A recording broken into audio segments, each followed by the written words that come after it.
In the Factor follow-up segment tonight, it was a violent and deadly Christmas weekend in Chicago. According to the Chicago Tribune, 61 people were shot in the Windy City over Christmas weekend, and at least 11 people died from their wounds. Police say these weren't random acts of violence. These were deliberate and planned shootings by one gang against another. They were targeted, knowing fully well that individuals would be at the homes of family and friends celebrating the holiday. While this is the sickening reality, it shows yet again that our penalties for carrying and using guns here in Chicago are just not an effective deterrent against repeat gun offenders. According to police, there have been 753 murders in Chicago so far this year, a stunning 57.5% increase compared to 2015. And as you can see in this map compiled by the Chicago Tribune, the homicides primarily occur on the city's west and south sides, which have high minority populations. Joining us now from Chicago with reaction, former Republican Congressman Joe Walsh and Matt McGill. Both men are radio talk show hosts. Matt, nice to meet you for the first time. Matt, Chicago, my hometown. What the heck is going on in Chicago, sir? Well, you know, you look at black Chicago, you look at black America. Historically, these communities have been neglected and not invested in. It's real simple. Everything that average Americans want, money put into education, money put into the business community, money put into housing and jobs. That's what black America wants. And since it has not been getting that for a very long time, Matt, I'm going to bring Joe in a second, Matt, but I got to stop you here for a second. I was born and raised in Chicago. I was there in the days of Cabrini Green. I was there when the homicide rates were skyrocketing, far higher than they are right now, but it got better for a long time. And all of a sudden, in the last 5 years or so, 6 years, it's getting substantially worse. What is happening? What changed? I think the economy is changing. Look what happened in 2007. We're still seeing the results of that bad economy, of people being laid off and jobs not in our community anymore. You can go back 50 years, though, and track why we are experiencing what we're experiencing today, and that is disinvestment, non-investment, whatever you want to call it, in the African-American community is going to surface and is going to look like this. Let me bring Joe in. Joe, the economy is bad in a lot of places. A lot of places are suffering the way Chicago has. In fact, maybe even suffering worse than Chicago. Yet we don't see the spike in murders and homicides and shootings that we see in Chicago. Look, Eric, this isn't complicated. It's called the Ferguson effect. For about 2.5 years, ever since Ferguson, Missouri, we've been hating on cops in this country. A lot of people have.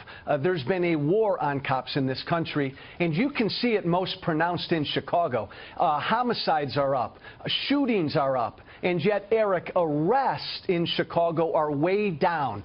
Cops are policing less aggressively. They're policing less assertively. Nobody can blame them because from Rahm Emanuel to everybody on down in the city of Chicago, they're getting hated on. When they go into some of these South and West Side neighborhoods, man, they're swarmed by some of these folks, and everybody pulls out their cell phones. Cops are tired of this, all of this hating on our cops, and what it's leading to, Eric, is it's leading to young black men being shot and killed. Okay, and Matt, let me add something here. Chicago is one of the most difficult places to get a gun to defend yourself. Look, you want to look at whether it's well, it is. It has some of the most stringent gun laws in the country. Washington, D.C. and Chicago are two specific areas. And look at the violent or the crime rates in both of those cities. Well, first off, in response to Joe, I would hate to think that cops' feelings are so hurt that they would stop policing. When you have cases like Eric Gardner being choked to death by a cop on videotape in broad daylight, and we can't bring those cops to justice, then we have a breakdown in the criminal justice system. They can't do their jobs. It's not their feelings. They can't do their jobs. They're getting people throwing rocks and bottles at them. Eric, 2 months ago, we had that female Chicago cop who was afraid to pull out her gun when some thug attacked her because she was afraid about all the bad press she got. That cop almost died. This is real.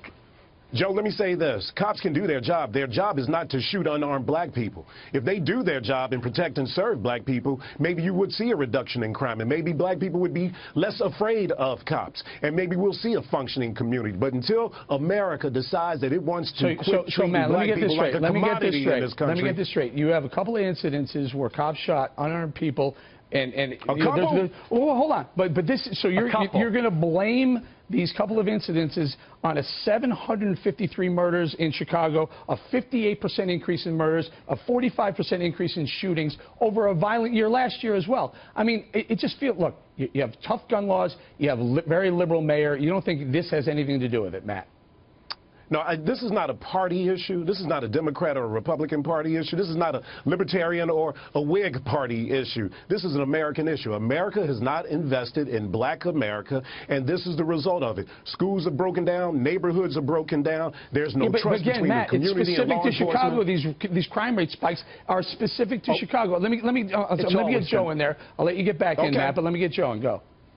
Yeah, Eric, it's always been that way, and I'm not going to disagree with Matt. Chicago is a typical Democrat, one-party run city that has destroyed life for African Americans in the city. But as long as African Americans in the city of Chicago continue to hate on our cops, the ironic thing is African Americans are going to die. And that's what we've seen in the city of Chicago the last 2 years. Final thought, Matt.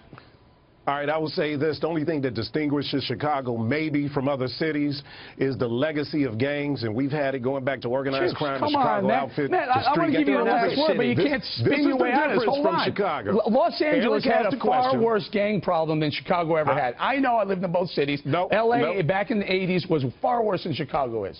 They're in every city.